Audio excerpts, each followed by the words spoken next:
To the Kerr County residents, fellow Texan here, I feel your pain. I understand that there's flooding in Texas. I've been through some flooding in Texas myself. But I have to say this to you. Before I get to this, I am very sad for your family members that you have lost.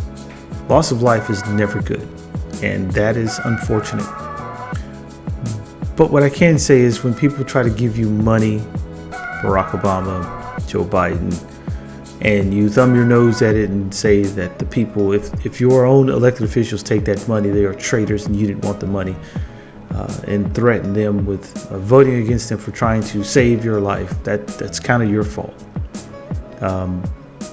A man comes along and says that he's going to take away all of the funding and everything in FEMA that would help save you in your flood zone, and you vote overwhelmingly for this man to do just that, just so that you could watch black and brown people being imprisoned and thrown in concentration camps for racism, hate, and bigotry. That's your fault. When your own governor that you overwhelmingly keep voting for over and over again, who keeps freezing you to death and shutting your electrical power grids down because he's getting paid by these utilities companies to do just that, and you keep voting for him, that's your fault. So I don't feel bad for the people who keep voting for this to happen to them. I don't feel bad for you at all. There's no reason for me to feel bad for you. I feel bad for the kids who didn't vote for this. I feel bad for the people who lost their lives, absolutely. But I don't feel bad for those of you who voted for this to happen and who decided that racism is more important than anything else to be bigoted and hateful. Which reminds me, being an atheist, I think this is extremely funny. And I may get this little story wrong.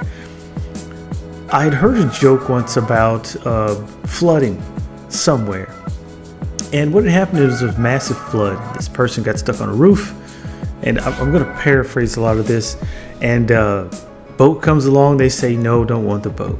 Another boat comes along, they say no, don't want the boat.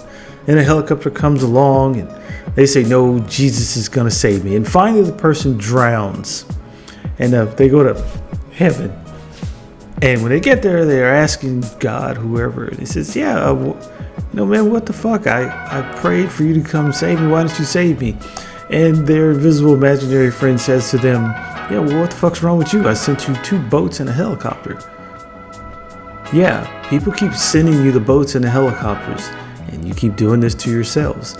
So I can't be sympathetic for you if you keep doing it to yourself. You need to take responsibility for it.